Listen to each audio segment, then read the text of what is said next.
Bismillahirrahmanirrahim. Alhamdulillahi ala ihsani wa syukru lahu ala taufiqihi wa amtinani wa ashhadu an la ilaha illallah wahdahu la syarika lahu ta'ziman li sya'nihi wa ashhadu anna Muhammadan 'abduhu wa rasuluhu da'i ila ridwanihi. Allahumma salli alaihi wa ala alihi wa sahabatihi wa ikhwanihi amma ba'd. اللهم علمنا ما ينفعنا وانفعنا بما علمتنا وزدنا علما وتقا وهداه وصلاحا يا رب العالمين. يا رب عفوك لا تأخذ بزلتنا وارحم يا رب ذنبا قد جنيناه. كم نطلب الله في ضر يحل بنا لما تولت بلايانا نسيناه. ندعوه في البحر أن ينجي سفينتنا لما وصلنا إلى الشاطئ عصيناه.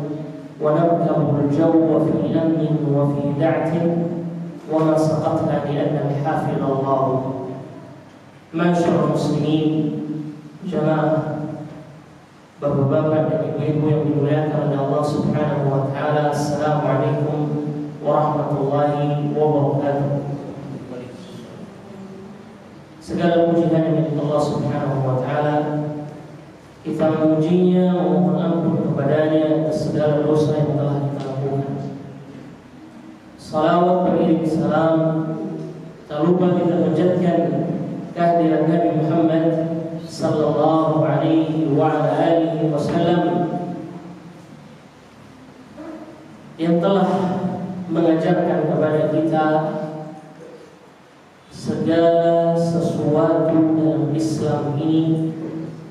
Tidak ada yang kecil dan yang besar, melainkan Nabi sallallahu alaihi wasallam qad bayyana lakum. Nabi SAW telah sampaikan dengan perinci. Maka tidak ada lagi tambahan, tidak pula butuh pengurangan.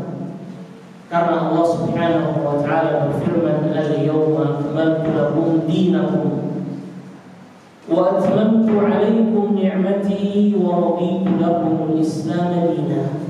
Allah Subhanahu wa taala berfirman, "Al-yawma akmaltu lakum dinakum."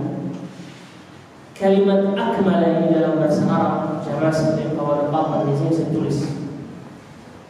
Kalimat akmala digunakan oleh orang Arab untuk menunjukkan suatu hal yang telah sempurna, yang tidak ada sempurna melainkan sempurna itu. Atau dengan bahasa lain kita katakan puncaknya kesempurnaan, kita gunakan kata akmala. Dan muradif atau persamaan kata akmala ini dalam bahasa Arab, persamaannya adalah dengan kata atamma. Jadi kalau ditanya apa muradif kata akmala, atamma. Dua kalimat ini muradif, mempunyai arti yang sama.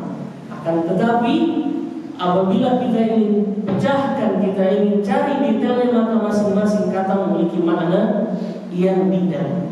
Maka saya katakan kalimat akmala untuk suatu hal yang sudah sampai ke puncak kesempurnaan yang tidak boleh ada melainkan hal itu, digunakan kata akmal. Akan tetapi kalau kata atamma digunakan untuk kesempurnaan yang yatajaddad, kata para ulama, yang terperbaharui.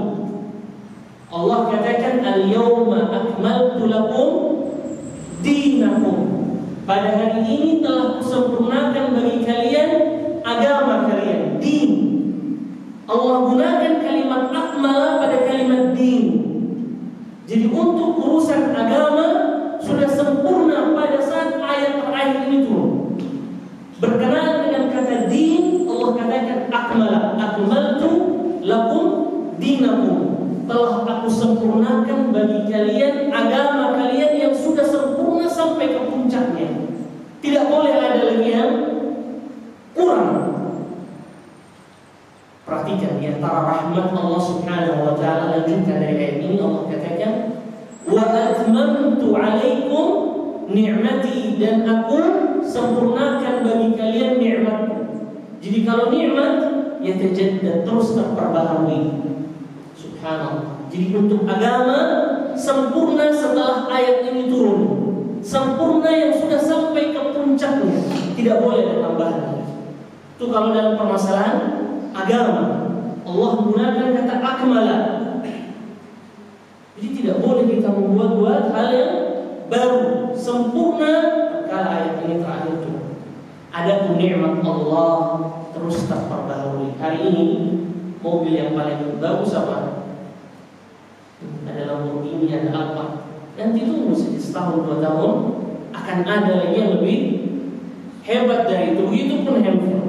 Itu namanya nikmat. Kalau nikmat Allah terus terperbaharui, akan terus ada yang lebih sempurna. Begitu pun handphone. Zaman dahulu untuk berhaji menggunakan hewan tunggangan, hari ini sudah dengan pesawat. Akan tapi masalah agama cukup final, tidak boleh ada tambahan lagi. Karena mereka akan susah sendiri kalau akan menambah lagi agama Allah Subhanahu wa ta'ala. Nabi SAW bersabda kepada para sahabat, "Idza marartum bi riyadil jannati fajlisu." Nabi SAW, kalau kalian melewati taman dari taman-taman surga, kata Nabi SAW, duduklah di situ. Para sahabat bertanya, "Wa man riyadul jannati ya Rasulullah?" Bagaimana mungkin ya Rasulullah ada taman dari taman-taman surga sedangkan kita masih di muka bumi? Maka apa taman dari taman-taman surga itu wahai Rasulullah? Kata Nabi SAW, majalisul dzikr. Taman surga di dunia adalah majlis-majlis zikir yang di dalamnya dibacakan qala Allah wa qala Rasul sallallahu alaihi wasallam. Dan Nabi sallallahu alaihi wasallam mengatakan, "Majtama'a qaumun fi baitin min buyutillah yatluna kitab Allah wa yatadarasuna fima bainahum illa nazalat alaihim as-sakinah wa ghashiyatuhum ar-rahmah wa haffathum al-malaikah wa dzakarahum Allah fima 'indah." Nabi katakan, tidaklah suatu kaum berkumpul di rumah-rumah Allah. Apa yang mereka lakukan? Gosip, namimah? Tidak, mereka mengkaji kitab Allah, kemudian mentadabburi di antara mereka, kecuali satu dari 4 perkara akan mereka dapati. Subhanallah.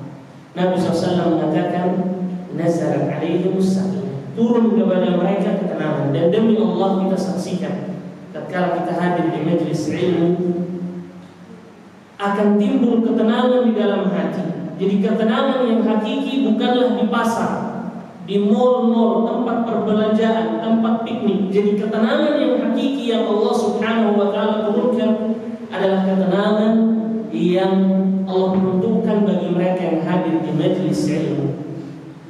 Keutamaan yang pertama. Keutamaan yang kedua, wa haffat wa ghashiyatuhumur rahmah.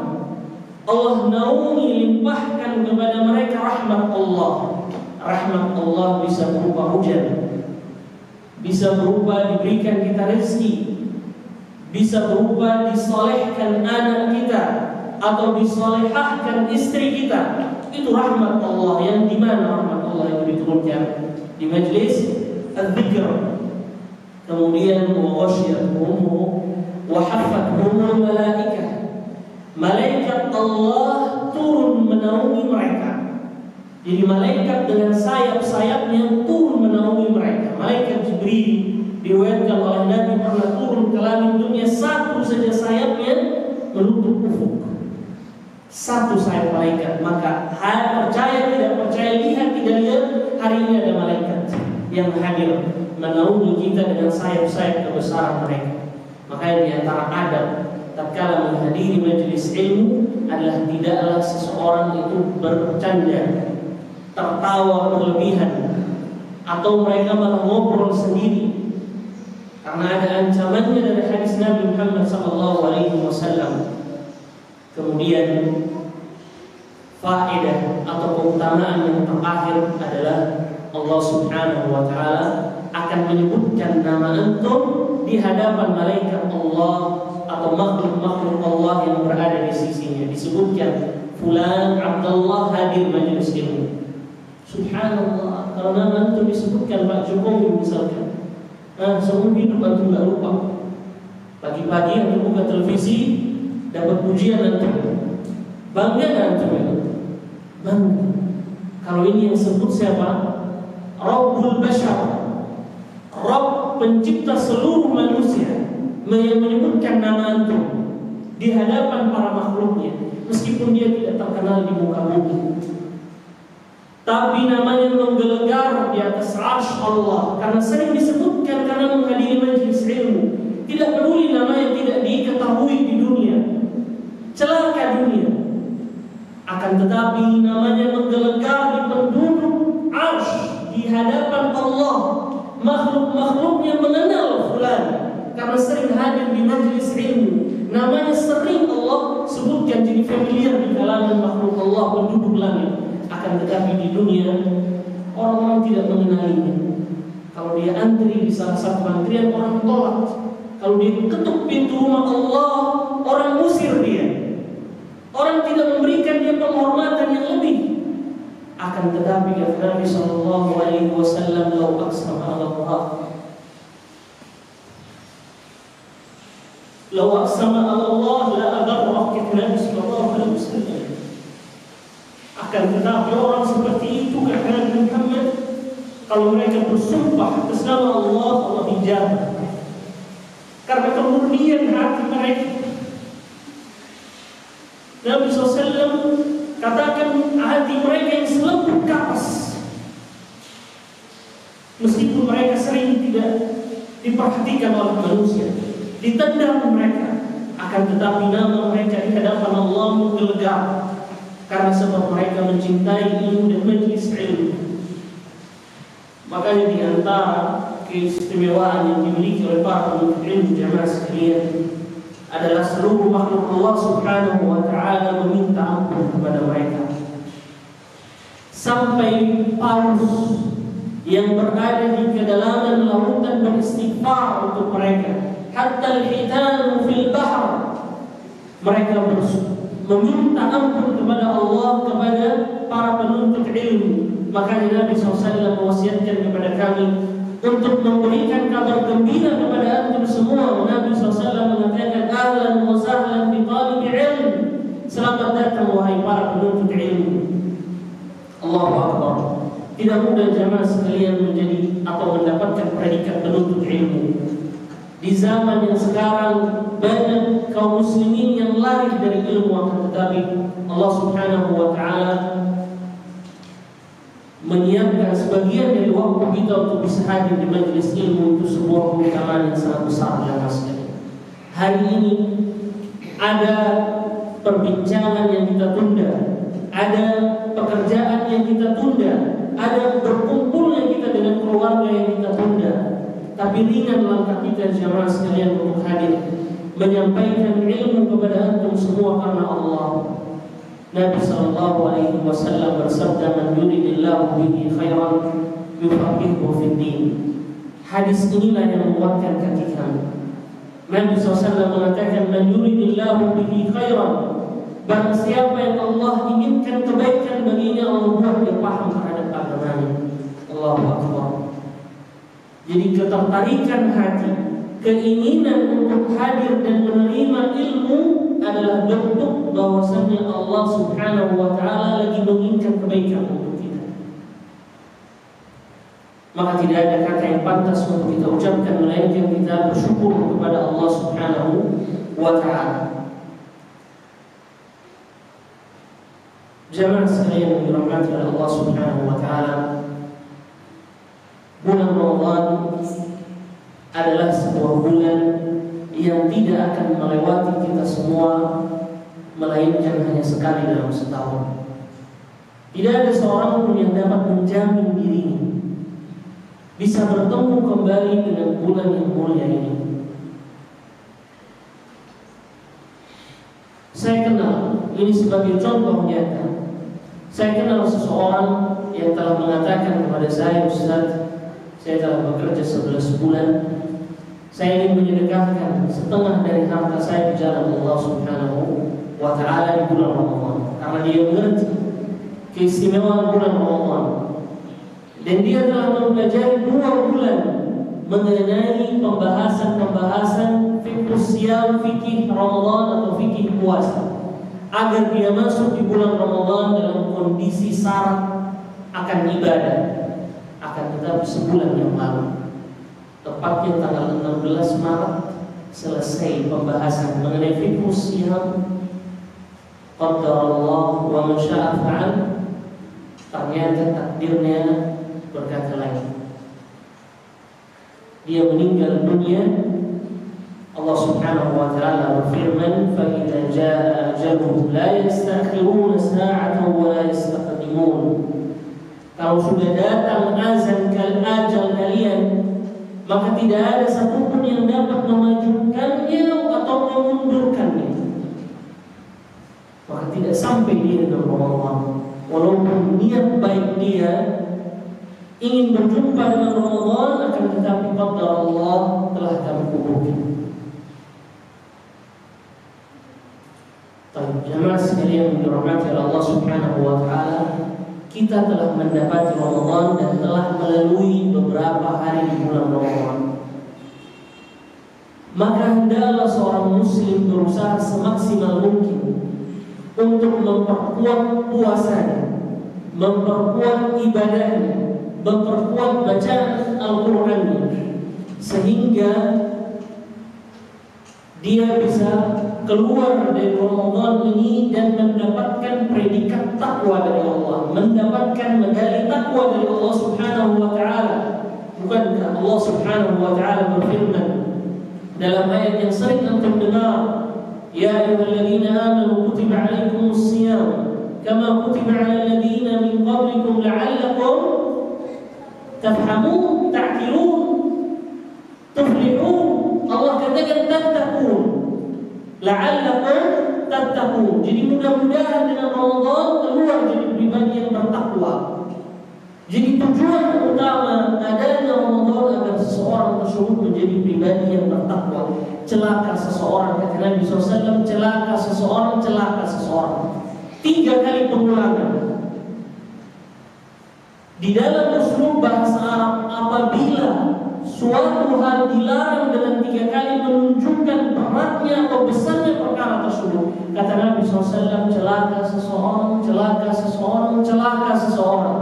Ramadan keluar darinya, kemudian dia tidak menjadi pribadi yang bertakwa kepada Allah. Maka hendaklah seorang muslim memperhatikan dirinya, memperhatikan setiap ibadahnya, memperhatikan setiap qiyamul lailnya, agar dia bisa mendapatkan pengampunan dosa. Di antara keutamaan lain di bulan Ramadan, harus kita mendapatkan pengampunan dosa. Bukankah Nabi SAW telah bersabda dalam hadis sahih riwayat Imam At-Tirmidzi, Nabi SAW mengatakan, "Man shama Ramadan imanan wa ihtisaban ghufira lahu ma taqaddama min dhanbihi." Barang siapa yang berpuasa di bulan Ramadan atas dasar iman dan mengharap pahala dari sisi Allah, apa ganjarannya? Diampuni dosanya yang telah lalu.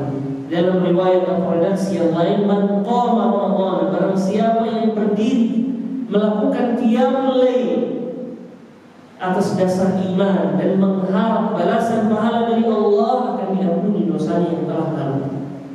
Jadi tujuan kita beribadah di bulan Ramadan salah satunya agar mendapatkan pengampunan dosa.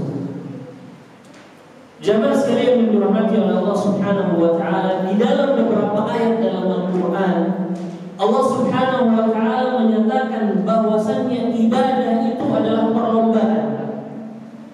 Salah satu ayat surat Al-Baqarah ayat 148, Allah Subhanahu wa taala berfirman, "Wa likulli wijhatun huwa muwalliha fastabiqul khairat." Maka berlomba-lomba dalam melakukan ibadah. Jadi ibadah itu perlombaan. Wa fi dzalika falyatanafasil mutanafisun, kata Allah, dalam perkara ini orang yang berakal, orang yang suka berlomba itu berlomba-lomba itu dalam perkara ibadah, bukan dalam perkara dunia, bukan dalam perkara memenuhi garasi rumahnya. Kalau tetangganya sudah punya motor 1, dia mau 2, sudah punya mobil Avanza, dia mau pindah ke yang lebih tinggi lagi, bukan dalam perkara itu. Makanya para ulama mengatakan apabila mereka berlomba-lomba dalam urusan dunia, mengejar mereka dalam urusan akhirat. Dan di antara salah satu amalan yang harus dilakukan oleh seorang muslim di bulan Ramadan adalah membaca Al-Quran. Nabi SAW bersabda dalam hadis sahih riwayat Imam Tirmidzi, Nabi mengatakan, "Man qara'a harfan min kitabillah falahu hasanah." Barang siapa yang membaca satu huruf dari kitab Allah, maka baginya satu kebaikan. Wal hasanatu bi'ashri amsalha. Dan satu kebaikan itu dikali 10. Kemudian Nabi melanjutkan, la aqulu alif lam mim harfun. Aku tidak katakan alif lam mim satu huruf, akan tetapi alif satu huruf, lam satu huruf, dan mim satu huruf, 30 pahala. Saya ingin tanya jemaah sekalian, surat terpendek dalam Al-Quran itu surat apa? Surat terpendek Al-Ikhlas, Al-Kautsar, Al-Asr. Ada lagi Al-Asr, Al-Ikhlas, Al-Kautsar. Ibu-ibu, surat apa? Ikhtilaful ulama. Surat terpendek dalam Al-Quran, khilaf para ulama. Bagaimana antum ini? Surat terpendek, belum surat terpanjang. Surat terpendek dalam Al-Quran surat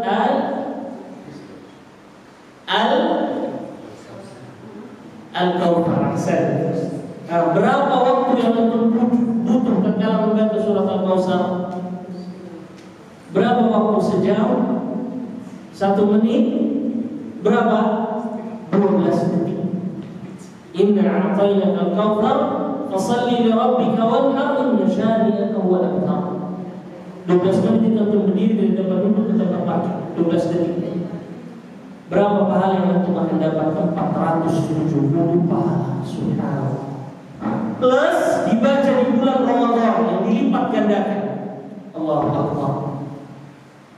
Inilah yang dipahami dengan sangat jeli oleh para ulama, sehingga mereka menghatamkan Al-Quran dengan cara yang tidak wajar menurut orang-orang sekarang.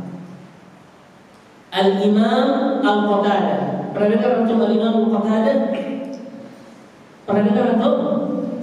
Al-Imam Al-Qatadah. Pernah dengar? Beliau menghatamkan Al-Quran setiap 3 hari. 3 hari hatam, 3 hari hatam, 3 hari hatam. Al-Imam Al-Aswad bin Yazid, beliau membaca Al-Quran di bulan Ramadan setiap 2 hari hatam. 2 hari hatam, 2 hari hatam. Berarti dalam sebulan berapa kali hatam? 15 kali. Subhanallah, 15 kali hatam. Al-Imam Asy-Syafi'i, Al-Imam Asy-Syafi'i berapa kali hatam di bulan Ramadan? 2 kali sehari. Allah, 2 kali sehari. Berarti dalam 1 bulan berapa kali hatam? 60 kali hatam. Subhanallah. 11-12 dengan antum ya. 60 kali hatam di bulan Ramadan. Ustaz, mustahil. Antum ngasal aja Ustaz. Bohong antum Ustaz. Gak mungkin antum bilang begitu ya. Gak mungkin Ustaz, mustahil. Antum ngada-ngada saja. Enggak. Penghafal Al-Quran di zaman ini, bukan zaman Imam Syafi'i, di zaman ini, mampu membaca Al-Quran sejuz itu dalam waktu 20 menit. 1 juz 20 menit. Dan itu bukan prestasi biasa-biasa saja. 1 juz 20 menit. Kalau 1 juz 20 menit berarti 1 kali hatam berapa jam? 10 jam. 2 kali hatam 20 jam, masih ada 4 jam. Bisa main dengan keluarga, tidur, main sama anak kan bisa. Allahu Akbar. Inilah yang dipahami dengan jelas oleh para ulama kita. Al-Imam Al-Ula'i, Al-Imam Al-Ula'i. Antum tahu Al-Imam Al-Ula'i? Pernah dengar? Wah, banyak yang gel-gel. Raffi Ahmad tahu? Nah, kalau Raffi Ahmad antum tahu, Al-Imam Al-Ula'i tidak tahu. Imam yang menjadi role model antum, yang menjadi suri tauladan antum, beliau mengatakan, aku menutup aghlaqa halutahu. Beliau menutup kios dia atau toko dia 2 bulan, gak main-main. Khusus untuk apa? Untuk membaca Al-Quran. Karena bulan Sya'ban adalah bulan mereka mulai pemanasan. Jadi pas masuk Ramadan, lisan mereka sudah nyaman, sudah mudah dalam membaca Al-Quran. Subhanallah. Kan Ramadan perlombaan. Jadi mereka mulai start dari bulan Sya'ban. 1 bulan sebelumnya mereka udah tutup semua majelis-majelis, sibuk dengan Al-Quran. Karena tahu bulan Ramadan adalah bulannya Al-Quran. Makanya Imam Salamah bin Kuhail, beliau mengatakan syahrul Sya'ban syahrul Qurra. Bulan Sya'ban bulannya para pembaca Al-Quran yang pro. Jadi masuk Ramadan dia sudah terbiasa menghatamkan Al-Quran. Sangat terbiasa. Karena mereka mempersiapkan diri. Gak bisa tiba-tiba masuk bulan terus kita bisa lancar menjalankan ibadah. Gak bisa. Ibaratnya olimpiade, antum gak mungkin hari H antum datang daftar, ditolak antum sama panitia. Minimal antum pemanasan 6 bulan dulu. Maka Ramadan dilihat oleh para ulama sebagai olimpiadenya ahli takwa. Wajar saja kalau mereka pemanasan beberapa bulan dulu. Jadi fix masuk Ramadan penuh dengan ibadah dari bangun sampai tidur. Tidak ada tuh main handphone dan lain sebagainya. Allahu Akbar. Salah seorang ulama mengatakan Al-Quran ma yartabitu bi ahad illa yusbihu 'aziman. Al-Quran tidaklah melekat dengan sesuatu kecuali suatu hal itu akan menjadi agung, akan menjadi mulia. Jibril ditugaskan membawa Al-Quran, jadilah Jibril sebaik-baik para malaikat. Kemudian diturunkan kepada Nabi Muhammad, jadilah Muhammad Sayyidul Anbiya wal Mursalin, pemimpin para nabi. Kemudian diturunkan kepada umat Muhammad, jadilah umat Muhammad khairu ummatin ukhrijat linnas, sebaik-baik umat yang diturunkan kepada mereka. Kemudian diturunkan di 1 bulan Ramadan, jadilah bulan Ramadan sebaik-baik bulan. Diturunkan di 1 malam, malam Lailatul Qadar, jadilah malam ini lebih baik daripada 1000 bulan. Yang kalau antum ibadah di situ lebih baik dari beribadah 83 tahun lebih 4 bulan. Subhanallah. Allah memberikan kepada kita banyak kenikmatan. 1 malam itu kalau kena dengan ibadah antum, maka lebih baik dari ibadah 83 tahun lebih 4 bulan. Subhanallah. 1 malam itu saja. Baik, kita bedah satu-satu. Dari mana Ustaz antum tahu Jibril sebaik-baik malaikat? Baca surat Al-Qadar. Allah katakan apa?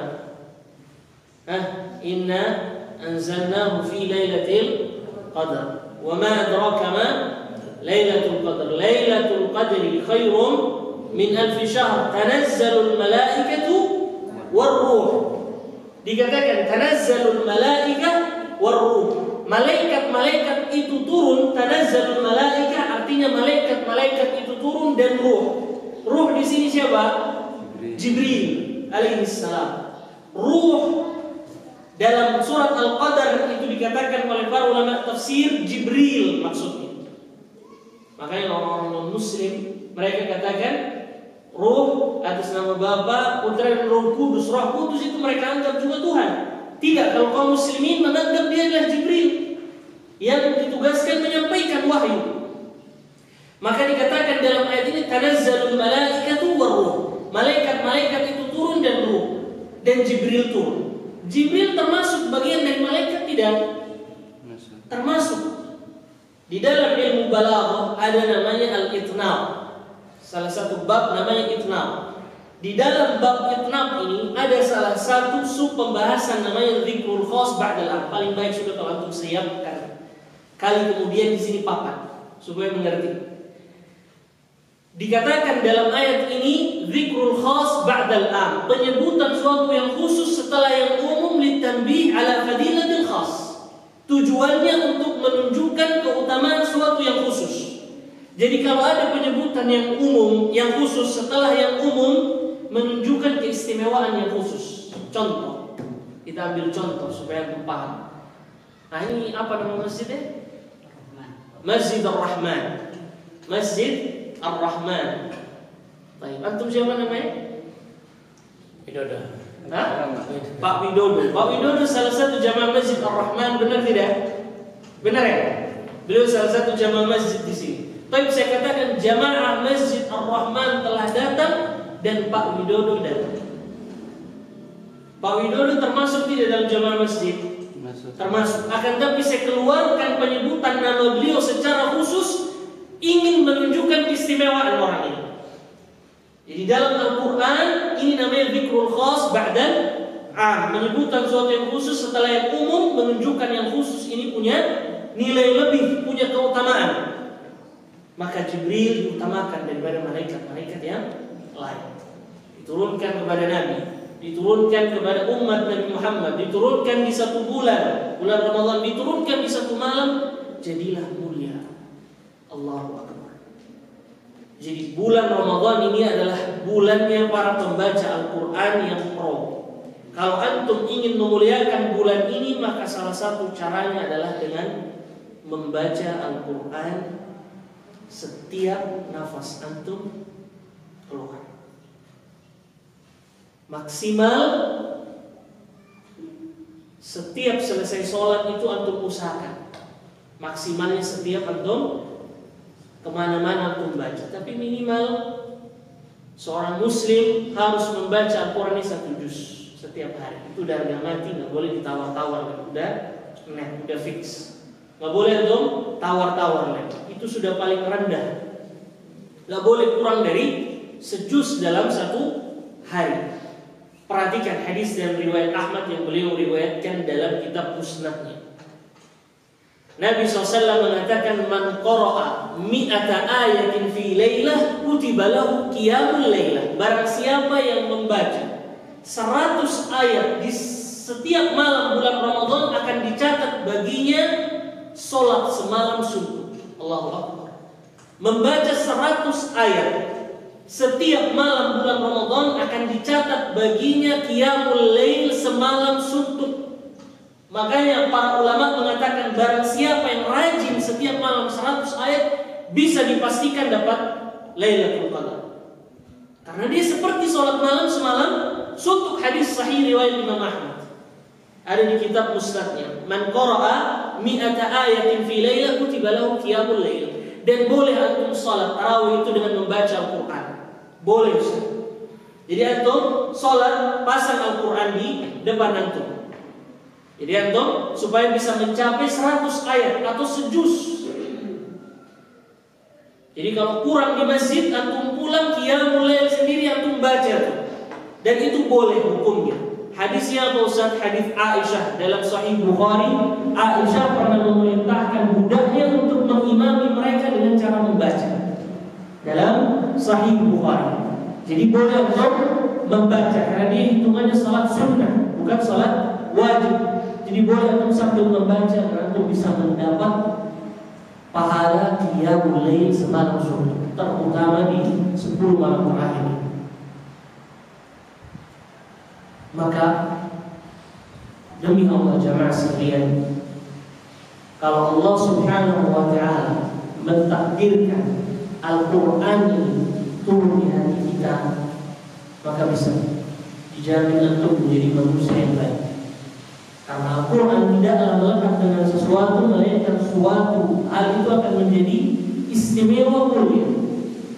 Maka kalau Allah takdirkan turun di hati kita, jadilah kita manusia yang mulia, yang baik. Apa dalilnya Ustaz? Hadis sahih riwayat Abu Dawud, Tirmidzi, Ibnu Majah dan Imam Ahmad. Nabi SAW mengatakan, khairukum man ta'allama al-Quran wa 'allamahu. Subhanallah, sebaik-baik kalian, kata Nabi Muhammad SAW, yang mempelajari Al-Quran dan mengamalkan. Subhanallah, di sebagian masjid mereka telah melaksanakan sebab yang pertama. Sebab menjadi sebaik-baik manusia ada 2: mempelajari Al-Quran dan mengamalkan. Yang telah mempelajari Al-Quran, alhamdulillah, tinggal 1 syarat lagi. mengamalkan isinya. Yang lagi mempelajari berusaha untuk bisa mengamalkan isinya. Syarat jadi manusia terbaik. Sabda Nabi Muhammad sallallahu alaihi wasallam. Keutamaan Al-Quran yang sangat besar sekali. Maka mulailah dengan mengamalkan. Kalau kita tidak mau mulai di bulan yang mulia ini, yang kita dianjurkan untuk selalu melekat dengan Al-Quran, maka kapan lagi kita akan terikat hati kita dengan Al-Quran? Kapan lagi kita mulai memperbaiki diri kita dengan Al-Quran? Maka perbanyaklah membaca Al-Quran di bulan Ramadan. Dan di antara amalan di bulan Ramadan yang harus kita perbanyak adalah perbanyak sholat malam. Perbanyak sholat malam. Karena hadis Nabi SAW yang mengatakan syarat mendapatkan pengampunan dosa apabila dia melaksanakan qiyamul lail. Man qama, mereka yang berdiri melaksanakan sholat malam. Bahkan Nabi SAW 20 malam pertama beliau memperbanyak sholatnya hatta tawarraf qadamah, sampai merah dan membengkaklah kakinya, sampai Aisyah tidak tega melihat itu. Kemudian Aisyah mengatakan, "Ya Rasulullah, bukankah engkau telah diampuni dosamu yang telah lalu dan yang akan datang?" Apa jawaban Nabi kita sallallahu alaihi wasallam yang mulia? "Afala akuna 'abdan syakura." Nabi sallallahu, kalau aku diberikan pengampunan seperti itu, maka bukanlah baik apabila aku menjadi seorang hamba yang pandai bersyukur dengan cara melaksanakan sholat. Maka kita hambanya yang belum pasti diampuni dan bahkan banyak melakukan dosa di tahun berikutnya, lebih bihajah, lebih butuh lagi untuk melakukan itu. Perbanyak sholat malam. Antum merasa tidak cukup dengan imam, antum sholat sendiri. Perbanyak sholat malam. Dan hadis, kalau kita berpegang teguh dengan ilmu usul fikih, kalimat kana kemudian dengan fi'il mudhari dalam hadis Aisyah yang Nabi SAW dikatakan oleh Aisyah 11 rakaat ini yang terbanyak dilakukan Nabi sampai meninggal. Kalau dalam ilmu usul fikih itu namanya kana ketemu dengan fi'il mudhari ahyana. Paling banyak yang dilakukan Nabi itu. Tapi riwayat dari para sahabat yang melakukan lebih dari itu, bahkan para sahabat setiap hari mereka menambah sampai 20, sampai 30, bahkan sampai 40. Mereka menambah. Jadi pelajari ilmu fikih agar antum enggak mudah mencela orang lain. Kalau saya mau bahas masalah tarawih di sini akan panjang lebar satu majlis full. Begitu banyak riwayat dari para sahabat sampai tabi'in yang melakukan itu. Mereka ingin sekali menghidupkan malam-malam mereka. Sampai, perhatikan, ada seorang ulama namanya Khalid bin Jurayj. Dia menggambarkan bagaimana kondisi tarawih di Irak pada saat itu. Beliau katakan, pada saat kami melaksanakan sholat tarawih di Irak, di sana para imam menghatamkan Al-Quran setiap 3 malam. Nah, 3 malam khatam, berarti satu malam berapa juz? 10 juz. Kalau di sini bisa? Nah, di sini 10 juz bisa? Wah, sejuz saja bubar jamaah. Bubar jamaah, atau timbul batuk-batuk nggak jelas. Yang memaksa imam harus ruku.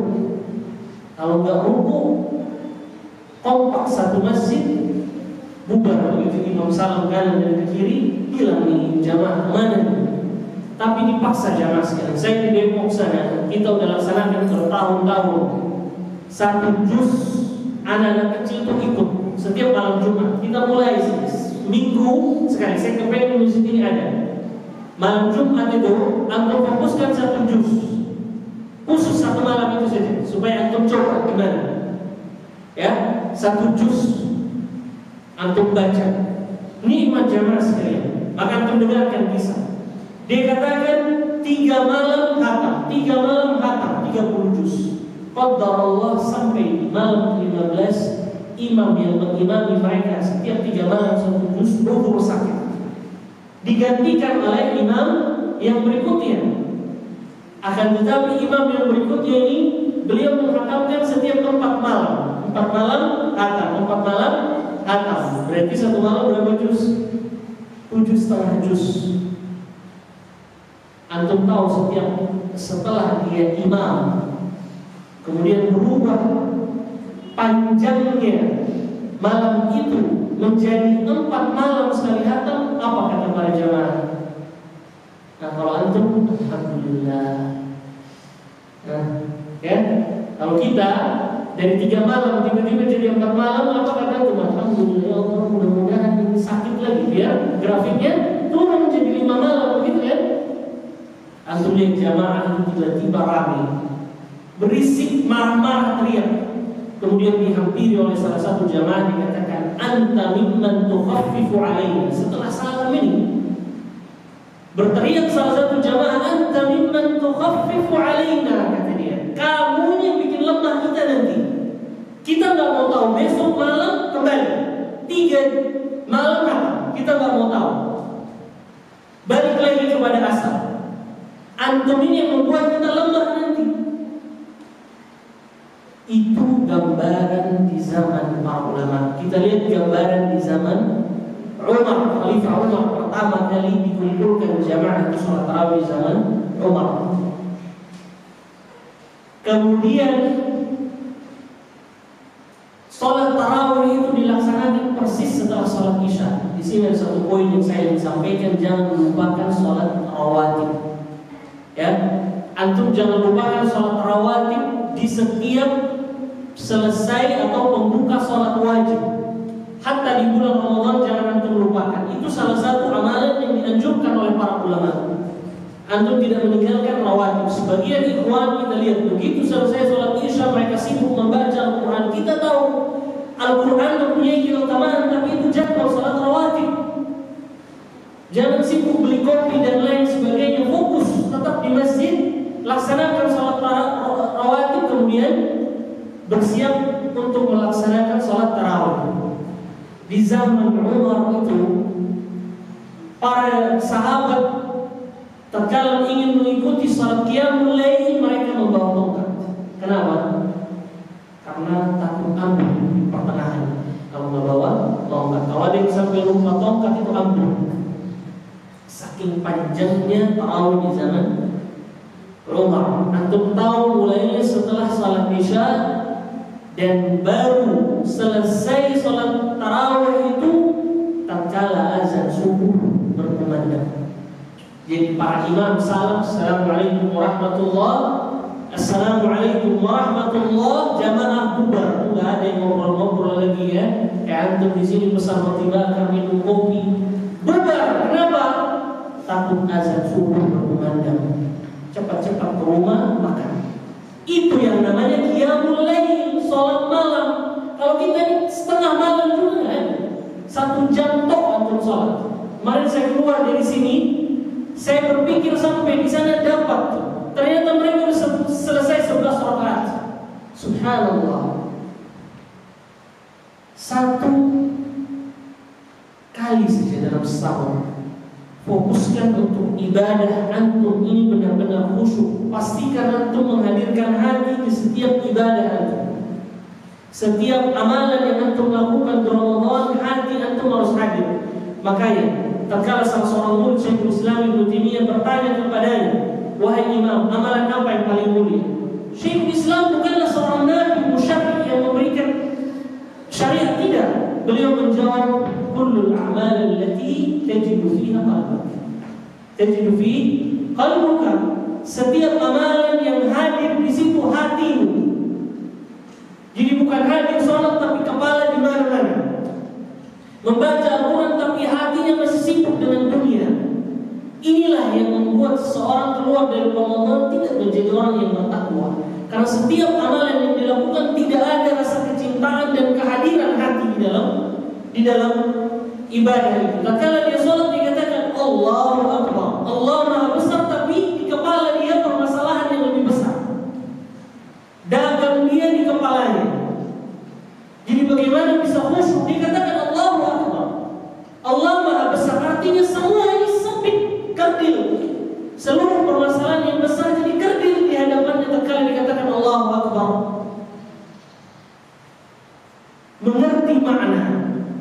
salah satu alasan adalah khusyuk, bisa khusyuknya seorang dalam sholat. Kemudian amalan berikutnya yang harus dilakukan oleh seorang muslim dan diperbanyak oleh seorang muslim di bulan Ramadan adalah hendaklah seseorang berumrah di bulan Ramadan. Ya, walaupun antum habis sedikit saja dari harta antum, tapi kemuliaan yang besar akan antum dapat. Kata Nabi SAW, barang siapa yang berumrah di bulan Ramadan seperti berhaji bersamamu. Allahu Akbar. Kapan lagi antum dapat? Jadi kalau berumrah di bulan Ramadan seperti berhaji bersama Ustaz Khalid, Ustaz Firanda, bukan berhaji bersama Rasulullah, khairul bashar, sebaik-baik manusia. Allahu Akbar. Kapan lagi bisa mendapat keutamaan ini, keistimewaan ini? Jadi kalau punya uang silahkan antum mulai coba nabung dari sekarang, mudah. Ada seorang ustaz yang mulai menghitung-hitung, kata dia 2.000 sehari. 2.000 sehari kurang dari beberapa tahun, kata dia hitung-hitungannya bisa berangkat umrah. Umrah sekarang 19 juta udah ada, 20 udah ada, 25 sudah ada. Tapi apabila Ramadan kadang harganya memang lebih tinggi, tapi antum mengejar akhirat lebih dari mengejar dunia. Gak apa-apa antum habis sedikit harta untuk akhirat. Jangan antum jual Ramadan ini dengan dunia yang sedikit ini. Usahakan untuk bisa berumrah di bulan Ramadan, terkhusus di 10 hari terakhir. Kalau antum mampu, memang berbeda sedikit dana yang harus antum siapkan di bulan Ramadan, akan tetapi keutamaan yang sangat besar akan antum dapat. Kemudian amalan berikutnya yang harus antum lakukan di bulan Ramadan adalah memperbanyak istighfar. Memperbanyak istighfar. Jadi zikir secara umum adalah amalan yang paling mudah. Antum bisa lakukan, tidak perlu menghadap kiblat, berwudu, berdiri, duduk, tiduran, masih ngantri. Basahkan lisan antum dengan berzikir. Bahkan kata orang Arab, saking antum pandainya berzikir atau menyelipkan kalimat zikir di ucapan antum, sampai orang yang berbicara dengan antum melihat antum seperti orang gila. Karena setiap ada jeda dalam perkataan antum ngomong sendiri, subhanallah, alhamdulillah, wa la ilaha illallah, wallahu akbar. Di setiap sela-sela dia berbicara, subhanallah, astagfirullah. Ini sepandai-pandainya orang yang mampu menyelipkan di setiap perkataan dia ada kalimat zikir di situ. Maka salah satu keutamaan adalah perbanyak istighfar di bulan Ramadan. Al-Imam Al-Hasan Al-Basri pernah didatangi oleh seseorang yang bertanya kepada Imam Al-Hasan Al-Basri. Beliau adalah seorang ulama yang orang dari penjuru kota datang kepadanya bertanya mengenai ilmu. Datanglah Imam Al-Hasan Al-Basri, sehabis menyampaikan kajian, beliau didatangi oleh banyak orang yang meminta fatwa. Datanglah seseorang kepadanya kemudian mengatakan, wahai imam, sesungguhnya di daerah kami hujan sudah lama tidak turun, sehingga tumbuh-tumbuhan di daerah kami tidaklah tumbuh, paceklik sudah lama. Apa yang harus kami lakukan? Kata Imam Al-Hasan Al-Basri, istighfirillah. Datang orang kedua meminta jawaban kepada Imam Al-Hasan Al-Basri. Dia katakan, wahai imam, saya telah menikah cukup lama, akan tetapi belum lagi dikaruniai seorang anak. Kata Imam Al-Hasan Al-Basri, istighfirillah, istighfar kepada Allah. Datang orang ketiga berkata kepada Imam Al-Hasan Al-Basri, wahai imam, saya telah mencari kerja di sana sini, akan tetapi belum lagi mendapatkan pekerjaan yang layak yang mampu menghidupi keluargaku. Kata Imam Al-Hasan Al-Basri, istighfirillah. Kemudian seseorang yang berada di samping Imam Al-Hasan Al-Basri bertanya, wahai imam, 3 orang datang kepadamu bertanya tentang permasalahan yang berbeda-beda, akan tetapi mengapa engkau memberi jawaban kepada mereka yang sama? Kata Imam Al-Hasan Al-Basri, dari mana engkau tahu aku yang memberikan jawaban? Ini firman Allah Subhanahu wa taala dalam Al-Qur'an. Allah mengatakan, wa qultu astaghfiru rabbakum innahu kana ghaffara. yursilis samaa'a 'alaikum midrara wa yumdidkum bi amwalin wa banin wa yaj'al lakum jannatin wa yaj'al lakum anhara ma lakum la tarjuna lillahi waqara. Allah katakan wa qul tastaghfiru rabbakum. Kalau kalian beristighfar kepada Rabb kalian, sungguhnya Allah Maha Pengampun. Yursilis samaa'a 'alaikum midrara, disebabkan istighfar Allah menurunkan hujan. Wa yumdidkum bi amwalin wa banin, dengan sebab itu Allah juga memberikan kepada kalian keturunan yang banyak serta Allah tumbuhkan dengannya kebun-kebun yang darinya kalian bisa mendapatkan rezeki. Subhanallah, dengan satu perkataan ini banyak keutamaan yang bisa kita dapat. Jadi istighfar, memperbanyak istighfar terlebih lagi di bulan Ramadan adalah keutamaan yang sangat besar. Kemudian amalan lain yang harus kita lakukan di bulan Ramadan adalah perbanyak doa. Perbanyak doa kepada Allah Subhanahu wa ta'ala. Nabi SAW mengatakan da'watus shaim mustajab. Dan redaksi yang lain Nabi SAW mengatakan salatu da'watin mustajabatin la syakka fihin, 3 doa yang mustajab, tidak dilakukan lagi salah satu dari doa itu yang dikatakan oleh Nabi Muhammad SAW, da'watus shaim, doa orang yang berpuasa. Maka sibukkan diri Anda dengan berdoa karena ini waktu mustajab. Terlebih lagi sebelum antum berbuka, itu waktu mustajab. Jadi jangan sibukkan dengan menyiapkan makanan ini ibu-ibu sekalian. Jangan terlalu menyibukkan diri kita di waktu-waktu yang mulia ini yang mungkin kita tidak bertemu lagi tahun depan. Sibukkan diri kita dengan melakukan amalan-amalan penting di bulan Ramadan. Salah satunya berdoa. Mendekati berbuka itu adalah waktu mustajab. Kenapa? Karena di waktu itu kaum muslimin lemah-lemahnya. Jadi seorang hamba tatkala dia berdoa kepada Allah di saat dia lemah, menunjukkan penghambaan dirinya, maka Allah mencintai mereka dan angkat tangan kita. Salah satu sunnah di antara tata cara berdoa adalah mengangkat tangan. Posisinya seperti ini, kurang lebih dijelaskan oleh Syekh Al-Utsaimin rahimahullah. Dua tangan dirapatkan dan posisinya di atas dada. Seperti ini berdoa. Semakin kuat atau semakin inginnya antum doa antum diijabah, maka semakin tinggi pengangkatan tangan antum. Di salah satu riwayat oleh Ibnu Abbas dikatakan bahwa Nabi SAW tatkala berdoa dalam istisqa, beliau mengangkat tangannya sampai kami di baris belakang melihat, berarti lebih tinggi lagi. Karena ingin sekali diijabah oleh Allah Subhanahu wa ta'ala. Jadi berdoa di bulan Ramadan, di saat-saat ingin berbuka, itu adalah waktu mustajab. Jadi jangan sibukkan dengan hal-hal lain, sibukkan itu di waktu-waktu sebelumnya, sehingga Ramadan kita sudah siap. Saya kenal seseorang yang masuk di bulan Ramadan, mereka mengambil catering. Dia tidak mau sibuk istrinya, dia tidak mau sibukkan untuk selalu memasak, sibukkan istrinya untuk membaca Al-Quran. Kalau kita punya ada kebiasaan di sini, masuk 10 hari terakhir, terutama 3 hari terakhir, apa yang dilakukan oleh ibu dan bapak? Mulai cari korden, mulai bersih-bersih rumah. Dia lupa ternyata mungkin di situ Lailatul Qadar itu di situ. Hari lain banyak. Kenapa harus di 10 hari terakhir? Pembahasan terakhir akan kita bahas mengenai 10 hari terakhir. Keistimewaan dan keutamaan di 10 hari terakhir. Baik. Mengenai 10 hari terakhir bulan Ramadan, di dalam hadis sahih Nabi SAW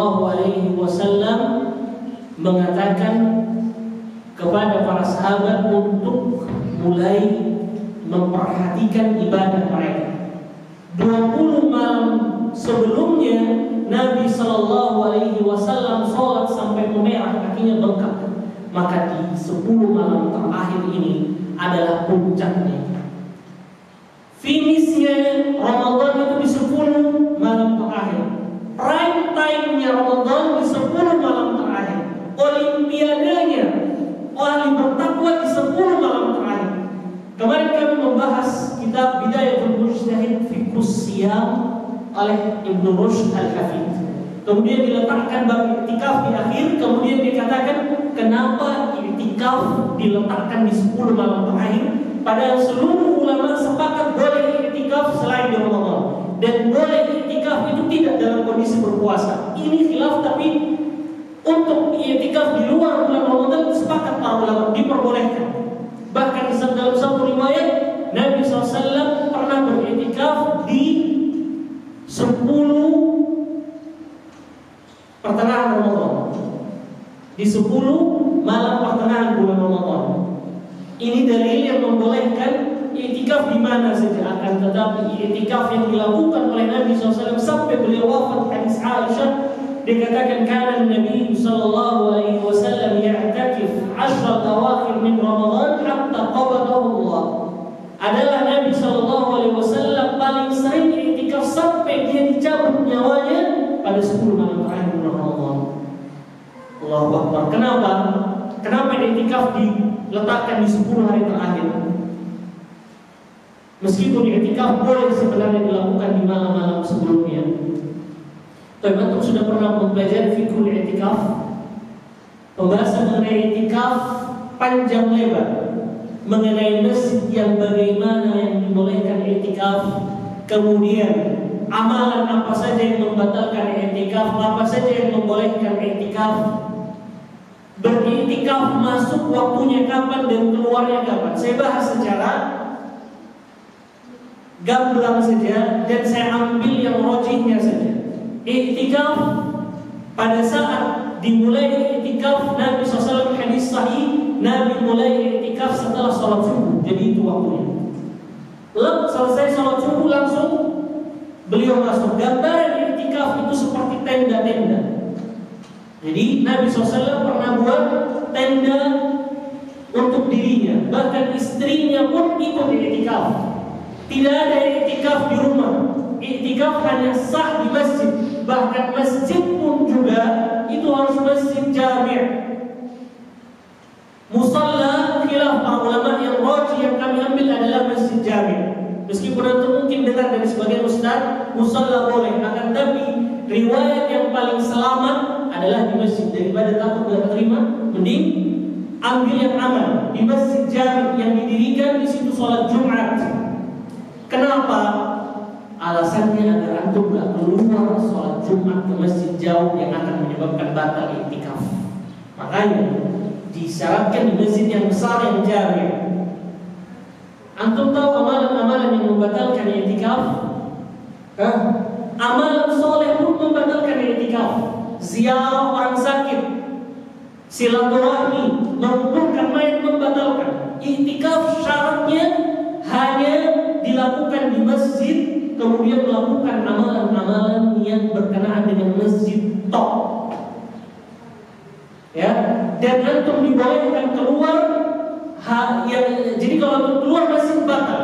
Paham maksudnya? Keluar masjid batal langsung apabila amalan itu tidak berkenaan dengan hajat insaniyah atau hajat kebutuhan manusia seperti BAB, kemudian makan dan minum, buang air besar, buang air kecil. Keluar dalam urusan lain, bahkan dalam hadis Aisyah, hadis yang paling sahih dalam riwayat ini, permasalahan ini, keluar dalam menziarahi mayat, kemudian menziarahi orang sakit, menguburkan mayit, silaturahmi ini ibadah atau tidak? Ibadah, tapi membatalkan i'tikaf. Jadi ibadah lain kayak cuma ngambil charger batal otomatis. Hanya amalan yang berkenaan dengan manusia. Ini yang rajih, yang saya ambil yang paling selamat. Kalau yang lain ada khilaf. Dan waktu keluarnya kata Imam Malik, meskipun pendapat beliau agak lemah, karena jumhur mengatakan waktu keluar dari i'tikaf itu selesai sholat maghrib, saat matahari terbenam, atau paling amannya setelah sholat maghrib. Jadi kalau antum mulai masuk 10 hari terakhir setelah sholat subuh, antum masuk i'tikaf, dan keluarnya kalau kata Imam Malik setelah waktu orang-orang keluar untuk melaksanakan sholat Idul Fitri. Dan istimbat beliau, kenapa beliau mengambil pendapat ini, bahkan Dr. Zahir, banyak para doktor yang mengambil pendapat ini karena paling selamat, agar tidak sia-sia. Dan tujuan beliau lanjut tidak pulang rumah dulu untuk membatalkan i'tikaf, walaupun ada sebagian yang mengatakan waktunya setelah maghrib. Akan tetapi beliau mengambil pendapat yang paling selamat, yaitu setelah Id, agar tidak terputus amalan yang antum lakukan dalam 10 malam itu. Karena kalau i'tikaf hanya antum berdiam diri, muhasabah, berpikir, putus dari seluruh amalan dengan manusia. Fokus hanya membaca Al-Quran, sholat sunnah dan wajib, muhasabah, itu saja. Kegiatan lain bisa membatalkan i'tikaf. Subhanallah. Jadi kalau 10 hari antum melakukan ini, hanya manusia saja. Nabi SAW masuk 10 hari malam terakhir, beliau mengencangkan ikat pinggangnya, tidak mau lagi berhubungan dengan istri-istrinya, fokus. Bisa jadi Ramadan terakhir. Kapan lagi kita mau belajar i'tikaf yang benar-benar harus ada amalan yang hanya kita dengan Allah? Bukankah seorang muslim apabila dia meninggal, kata Nabi SAW, akan ada 3 hal yang mengikuti dia ke kuburan: hartanya, keluarganya, dan amalnya. Kemudian 2 yang lainnya pergi meninggalkannya, yaitu harta dan keluarganya pergi meninggalkannya. Yang akan menemani dia di kuburan yang begitu gelap hanyalah amalannya. Dan untuk membuat dirinya lebih susah lagi, diperdengarkan langkah kaki mereka yang meninggalkan kuburannya. Bagi si mayit diperdengarkan langkah kaki sehingga dia sendiri dengan amalan. Maka kata para ulama, seorang muslim takut akan adanya hari itu, hendaklah dia menyiapkan amalan-amalan yang hanya dia dengan Allah Subhanahu wa taala yang tahu. Itu amalan-amalan i'tikaf yang antum cuma berdiam diri dengan Allah. Tidak ada orang yang melihat antum. Fokus antum di dalam situ hanya berdoa, antum membaca Al-Quran, berpikir, melaksanakan sholat wajib dan sunnah di dalam itu 10 hari. Nah, jadi kita kepengen mungkin di sini juga dipraktekkan minimal berjalan tahun depan i'tikaf. Gambaran yang ada di kepala kami mengenai i'tikaf itu, kalau di masjid di Andalus sana, di Eropa, mereka waktu masuk bulan Ramadan 10 hari terakhir mereka siapkan kamar-kamar. Jadi ada kamar bongkar pasang, ya, disiapkan begitu. Jadi tingginya segini. Jadi orang sebelah nggak bakalan ngobrol dengan sebelah. Mereka sibuk tiduran. Ukuran mereka tidur dengan duduk. Itu kamarnya. Jadi bisa masuk puluhan orang di situ. Kemudian pernah dilakukan di Jawa Tengah oleh ikhwan-ikhwan kita pakai tenda. Jadi mungkin antum belum pernah lihat, jadi tenda disusun di situ. Jadi tidak saling lihat, karena kalau saling lihat ada saja, ada saja lisan kita kepengen nanya kabar, senyum, akhirnya berlalu waktu, hilang sudah pahala i'tikaf antum. Jadi memang sengaja antum nggak lihat sebelah kiri kanan, anak-anak semua di rumah aman, antum fokus sudah di masjid hanya antum dengan Allah. Gunakan waktu itu untuk bermuhasabah sehingga keluar Ramadan antum menjadi pribadi yang berbeda. Jemaah sekalian yang dirahmati Allah Subhanahu wa taala, hendaklah setiap keluar dari Ramadan harus ada yang berbeda, harus prioritaskan. Harus ada yang berbeda antara antum yang sekarang dengan yang dulu. Tidak boleh keluar di bulan yang mulia ini kemudian antum masih sama saja. Nabi SAW masuk 10 malam terakhir, zikirnya berbeda dengan zikir-zikir di malam-malam sebelumnya. Sholatnya berbeda dengan malam-malam sebelumnya. Zikirnya, kemudian kekhusyuan dalam sholatnya, bacaan Al-Qurannya berbeda dengan malam-malam sebelumnya. Padahal malam-malam sebelumnya yang kita tahu ibadah Nabi SAW sangat berat. Akan tetapi masuk di 10 hari terakhir, ini finishnya orang-orang yang bertakwa.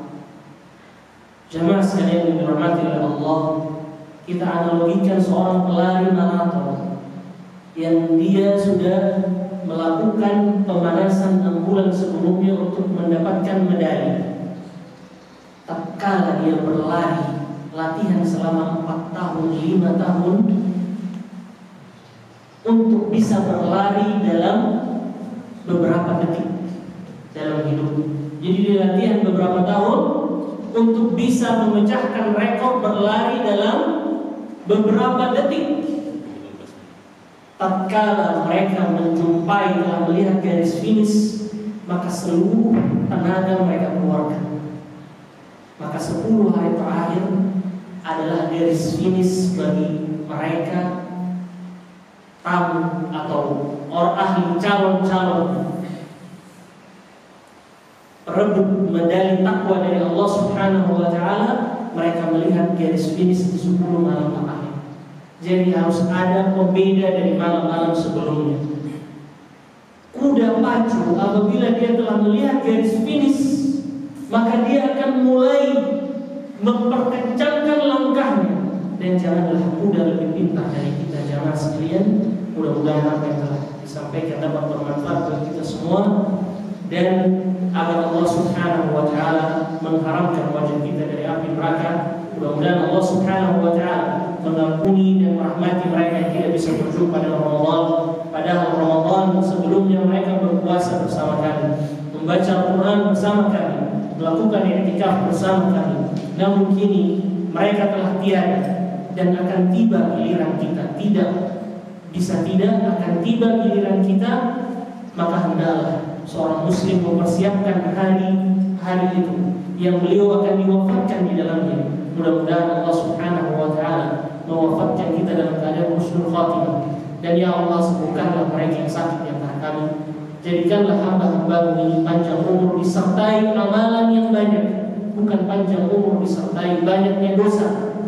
Dan jadikanlah kami pemenang dalam perlombaan di bulan Ramadan ini ya Arhamar Rahimin. Wassallallahu wasallam wa baraka ala nabiyina Muhammad wa akhiru da'wana alhamdulillahi rabbil alamin. Subhanakallahumma rabbana bihamdika asyhadu an la ilaha illa anta astaghfiruka wa atubu ilaik. Wassalamualaikum warahmatullahi wabarakatuh. Lahzah, soal menjawab. Baik, silakan mungkin sesi tanya jawabannya. Saya terima kasih atas kesempatannya. Yang pertama, untuk mendapatkan pahala semalam suntuk tadi, apakah kita saat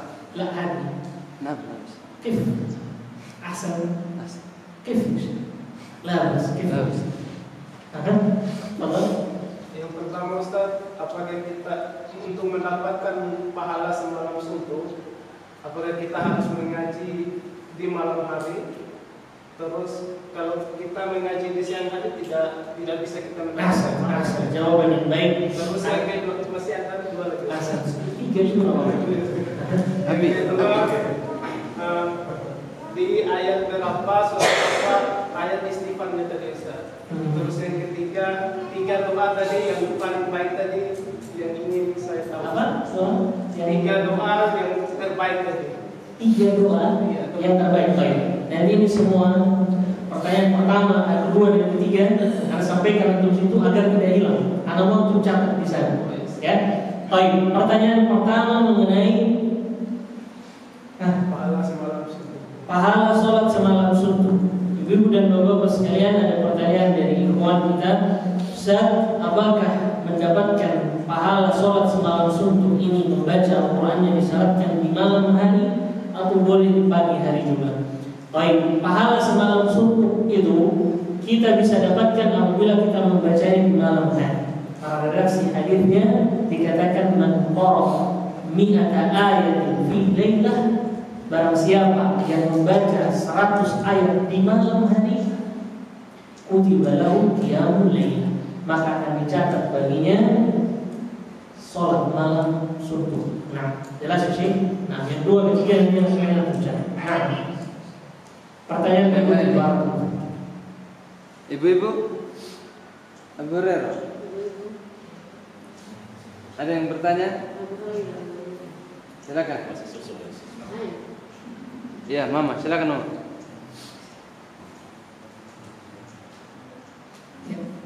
Mama? silakan.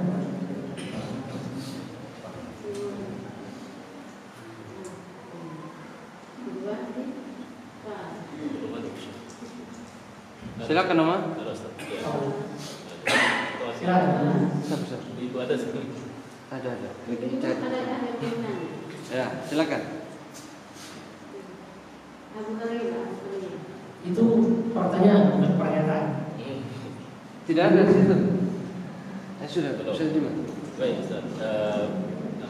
Pertanyaan Ustaz, yang sering kita dengar seperti yang Ustaz sampaikan tadi, bahwa ada dua amalan, yaitu mansoma Ramadan Dan maqam Ramadan.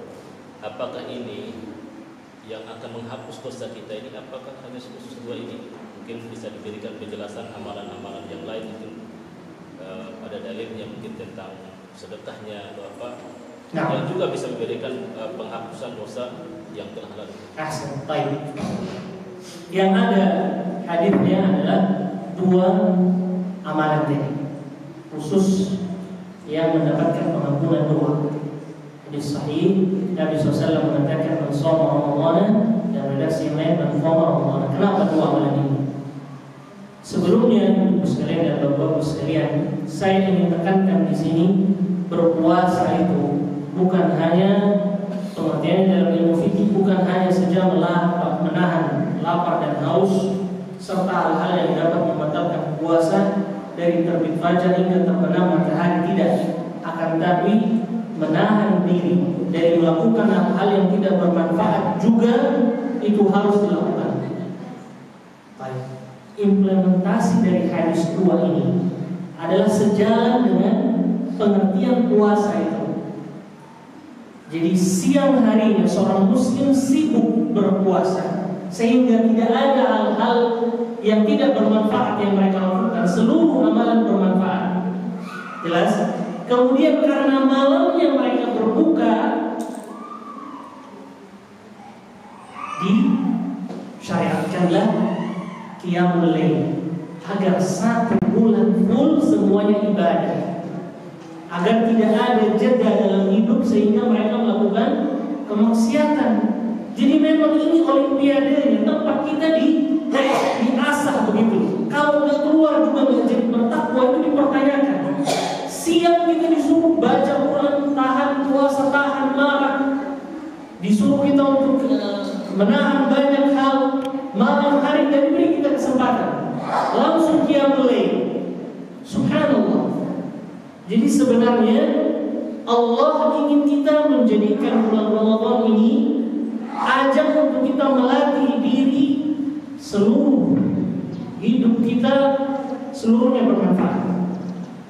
Karena seseorang muslim kalau dia berlama-lama dalam hal mubah, kata para ulama, besok dia melakukan keharaman. Iya. Tidur mubah. Tidur itu mubah. Antum tidur dari subuh sampai zuhur lewat. Nah, jadi haram tidak? Haram, berdosa. Begitupun hal yang lain, kalau perkara mubah terlalu lama antum di dalamnya, berikutnya haram. Tiba hal yang haram di situ. Makanya jangan berlama-lama dalam hal mubah. Makanya Allah mengatakan dalam Al-Quran, فَإِذَا فَرَغْتَ فَانْصَبْ. Kalau kamu selesai dari satu amalan ibadah, langsung lanjut ke amalan ibadah lain, jangan ada jeda. Jeda itu yang membuat kita dirasuki syaitan. Jeda itu yang mendatangkan kita futur. Nanti setelah Ramadan, yang hari ini biasa 1 hari 1 juz, setelah Ramadan dia bilang, aduh istirahat. Bisikan syaitan, hujah syaitaniyah, kita mau istirahat dulu. Dia istirahat, ternyata berhari-hari, waktu mau kembali sehari 1 juz, ternyata sudah futur, tidak kuat lagi. Makanya Nabi SAW memberikan kita satu treatment baik. Kata Nabi SAW, ahabbul a'mal ilallah adwamuha wa inqalla. Amalan yang paling dicintai oleh Allah, amalan yang terus-menerus konsisten dilakukan, istiqomah dilakukan, walaupun sedikit. Ini disyarah oleh para ulama panjang lebar teman-teman. Jadi antum sedekah tak usah banyak-banyak, 1000 tapi tiap hari. Karena mereka yang sedekah 1 juta sekali setahun. Setelah itu gak ada kepikiran untuk sedekah lagi. Jadi amalan yang paling baik yang untuk kerjakan, walaupun itu sedikit tapi istiqomah tiap hari. Itu yang paling afdal dan paling dicintai oleh Allah Subhanahu wa Ta'ala. Jadi kami kira sejus kalau antum biasakan di sini akan mudah. Dan antum laksanakan bacaan Al-Quran ini, antum khatamkan dia dengan cara dicicil. Yang parah itu kalau antum mainnya borongan. Kalau beli baju antum borongan di Wahyu Busana, misalnya Wahyu Busana ya. Nah, 15 tahun lalu itu masih ada. Nah, antum beli borongan dapat diskon bagus. Tapi kalau baca Quran antum borongan besoknya udah gak lagi. Jadi caranya dicicil. Sebelum sholat subuh 1 lembar, setelah sholat subuh 1 lembar, setelah zuhur 1 lembar, sebelum zuhur 1 lembar, setelah isya sejus. Mudah. Tapi kalau antum duduk lama dan tidak datang gangguan, panjang sudah, hilang sudah baca Quran. Jadi dicicil caranya. Biasakan ini sampai 11 bulan yang berikutnya. Cari uang jamaah sekalian, sudah ada 11 bulan. Masa antum mau jual dulu 1 bulan ini? Tega sekali untuk jual 1 bulan yang orang-orang rela menginfakkan harta mereka di bulan ini. Malah kita masuk 10 malam terakhir rame toko baju. Nah, toko bunga di sana rame. Toko bikisan rame. Jadi Ramadan ajang menaikkan ekonomi. Nah, ini kan ada di mindset sebagian orang. Fenomena terkenal yang ada di Indonesia sekarang kan antum tahu. Setiap masuk malam, nah kemajuan saf itu maju terus. Kemajuannya maju. Hari pertama makin maju, hari kedua maju, hari ketiga maju, sampai akhirnya nanti malam Id cuma imam dan muadzin. Di masjid kosong semua karena kebiasaan budaya yang buruk kita bawa dalam agama. Makin mendekati Ramadan, makin sibuk cari perlengkapan Ramadan. Bukan itu. Ramadan yang hakiki bukanlah mempertampilkan diri antum dengan sesuatu yang baru, bukan. Tapi hati baru. Tidak ada gunanya antum memiliki sesuatu yang baru di badan antum, melekat dari atas sampai bawah, tapi hati antum lama. Masih iri dengki, masih suka ribah, namimah, tidak pandai bersyukur dengan apa yang Allah berikan. Rumah subhanallah ukuran lebar luas, akan tetapi hatinya yang sempit, makanya terasa sempit itu rumah. Rumah antum luas jemaah sekalian, tapi hati antum yang sempit, makanya sempit. Rumah yang begitu besar terasa sempit di hadapan antum karena hati yang belum luas. Makanya dengan ilmu saja seseorang bisa memperluas hatinya. Ilmulah yang akan membuat seseorang itu memandang dunia ini tidak segala-galanya. Jadi apabila antum ingin di zaman kita ini ingin mensyukuri nikmat Allah yang telah Allah berikan, jangan handphone yang antum buka. Jangan. Antum coba lihat sekeliling antum. Subhanallah, antum pasti akan bersyukur dengan apa yang antum miliki hari ini. Nah, antum hari ini sudah bisa beli sepeda motor, benar kan? Benar nggak hari ini kalau saya bilang bapak beli sepeda motor bisa nggak dengan uangnya? SMA belum bisa untuk beli motor. Berubah ekonomi antum ternyata. Tapi karena yang antum berkaca di handphone antum, yang antum lihat artis-artis semua, padahal mereka itu juga ingin lihat orang di atas mereka. Mereka berbuat seperti itu, mewah-mewahan, karena mereka ingin meniru orang lain yang pernah melakukan itu. Nah, kalau antum jadi patokannya mereka, tidak akan ada cukup. Walaupun antum telah memiliki 1 gunung emas, tidak ada yang dapat mencukupi antum. Dan itu adalah tabiat manusia. Kalau dia sudah punya 1 gunung emas, mau pengen 2. Sudah punya 2, pengen 3. Tidak cukup. Hanya yang bisa mencukupinya tanah, karena Nabi SAW kalau dia sudah wafat. Jadi bersyukur dengan apa yang antum dapat. Coba lihat sekeliling antum, masih ada hari ini teman antum yang mengendarai sepeda. Kalau antum lihat lagi masih ada yang jalan kaki sampai saat ini. Kalau antum lihat lagi masih ada yang jalan dengan tangan hari ini, yang esok. Kurang syukur apa antum hari ini? Segala sesuatu bisa antum capai. Tapi permasalahannya di hati. Balik lagi hati dan hati. Kalau ini belum diperbaiki, Bapak dan Ibu sekalian, menuntut ilmu hanya akan mengeraskan hati. Bukankah Allah Subhanahu wa Ta'ala berfirman tentang kondisi seorang penuntut ilmu yang rupanya lamanya menuntut ilmu malah menambah kerasnya hatinya. Qala alaihimul amad faqasat qulubuhum. Rupanya lamanya menuntut ilmu malah membuat dia keras hatinya. Benarlah apa yang dikatakan oleh Imam Syafi'i, dia membagi maratib, tingkatan-tingkatan para penuntut ilmu ada 4, kata Imam Syafi'i. Yang paling rendah tingkatan pertama adalah seorang penuntut ilmu yang banyak ingkarnya. Maksudnya banyak ingkarnya maksudnya, kalau dia baru menuntut ilmu banyak sekali dia ingkar orang lain. Dia banyak sekali membenarkan, diingkari, ini salah, ini benar, ini benar, ini benar, ini salah, ini haram.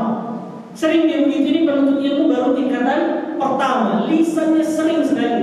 Makanya kata para ulama mengatakan semakin banyak ilmu seseorang akan sedikit pengingkarannya, karena semakin banyak ilmu.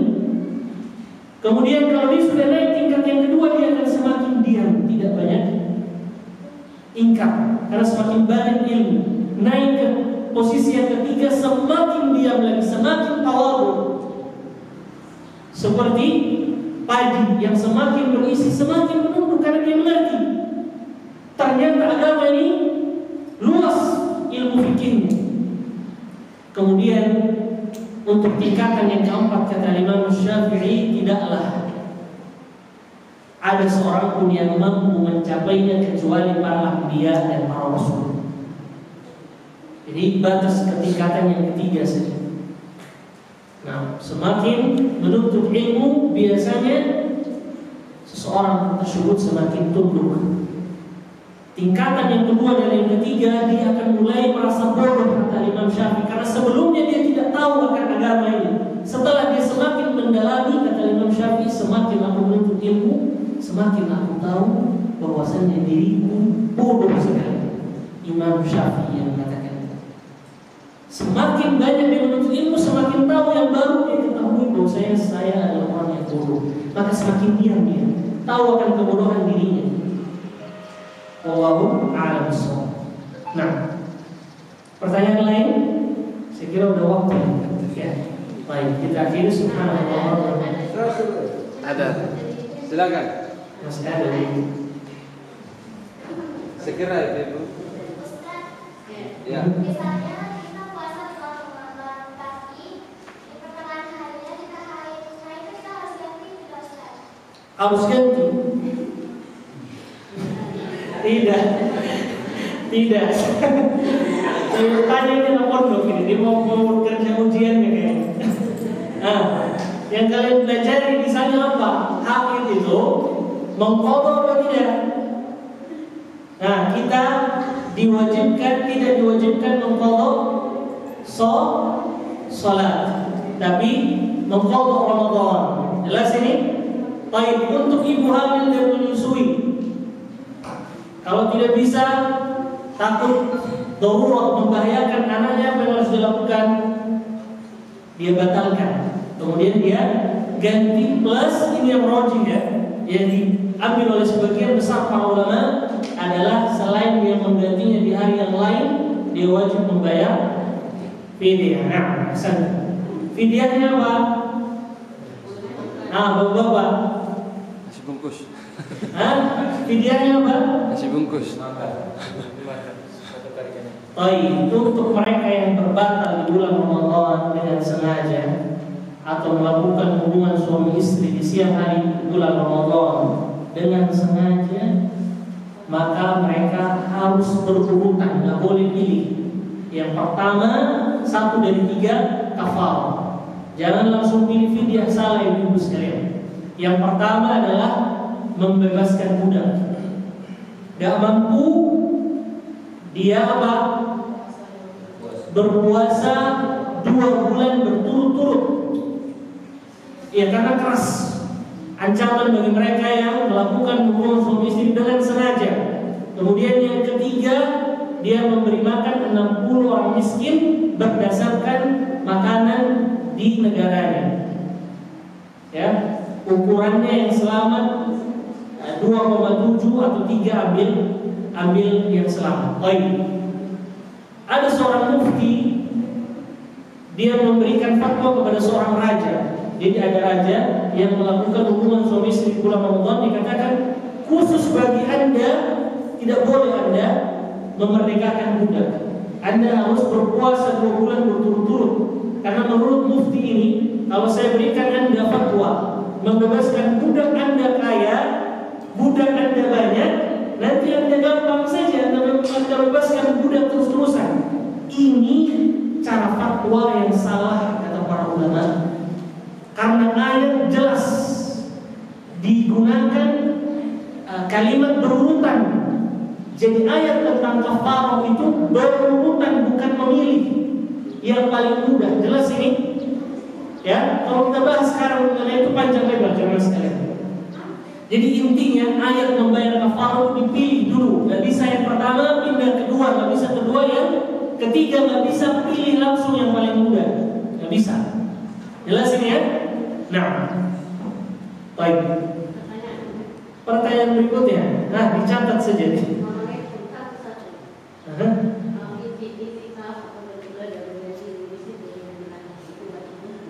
Di masjid. Nah, bagaimana dengan perempuan? Ahsan. Bagaimana dengan perempuan? Perempuan seperti yang saya katakan tadi, iktikaf seluruh ulama fikih sepakat bahwasannya iktikaf tidak sah kecuali di masjid, kecuali satu imam. Toh namanya Ibnu Lubabah, salah satu imam dari mazhab Maliki. Sebabnya dia mengatakan boleh perempuan iktikaf di rumah. Ini kita belum bahas pendapat yang rajih, yang benar, yang kuat, bukan yang benar tapi yang paling kuat dengan kebenaran karena ada hadis. Dikatakan bahwasannya sholat itu bagi wanita afdalnya di rumah atau di masjid? Di rumah. Sebaik-baik sholat bagi wanita di rumah. Maka dia kiaskan sholat ibadah, iktikaf ibadah tidak? Ibadah. Karena ini adalah sama-sama ibadah, boleh dikiaskan. Maka dia kiaskan sholat dengan iktikaf. Karena sholat lebih baik di rumah bagi wanita, maka iktikaf dia bolehkan di rumah. Akan tetapi ini menentang jumhur mayoritas para ulama yang mengatakan bahwasannya wanita kalau ingin iktikaf di masjid karena itu syarat sahnya iktikaf. Iktikaf ini artinya pengertiannya secara ilmu fikih berdiam diri di masjid, mengurung diri dari seluruh hal-hal di luar dari masjid. Begitu. Jadi khusus beribadah kepada Allah di masjid. Baik. Bagaimana sekarang dalil para jumhur ulama yang mengatakan bahwasanya iktikaf harus di masjid meskipun perempuan? Mereka mengatakan hadis Aisyah. Jadi Aisyah pernah meminta izin untuk membangun bangunan. Bangunan dimaksud sini tenda. Jadi Aisyah pernah meminta izin Nabi SAW untuk iktikaf bersama Nabi di masjid. Nabi izinkan. Dilihat oleh Sofia. Sofia mengatakan Aisyah mintakan aku izin kepada Rasulullah. Ini saya terjemahkan tafsiran hadis yang panjang ini. Aisyah dimintai izin oleh Sofia. Sofia katakan Aisyah, tolong minta izin ke Nabi, saya juga ingin iktikaf. Dibuatkan tenda. Dilihat oleh Zainab terakhir. Zainab pun meminta izin. Aisyah mintakan izin kepada Nabi untuk aku iktikaf, dibuatkan tenda. Setelah Nabi SAW selesai sholat, Nabi balik ke belakang, kaget ada tenda. Kemudian Nabi bertanya, tenda siapa ini? Kata para sahabat, tenda Aisyah, Sofia, dan Zainab. Kemudian Nabi katakan, malam ini aku tidak iktikaf. Dan Nabi tidak melarang mereka. Berarti dibolehkan hal tersebut. Ini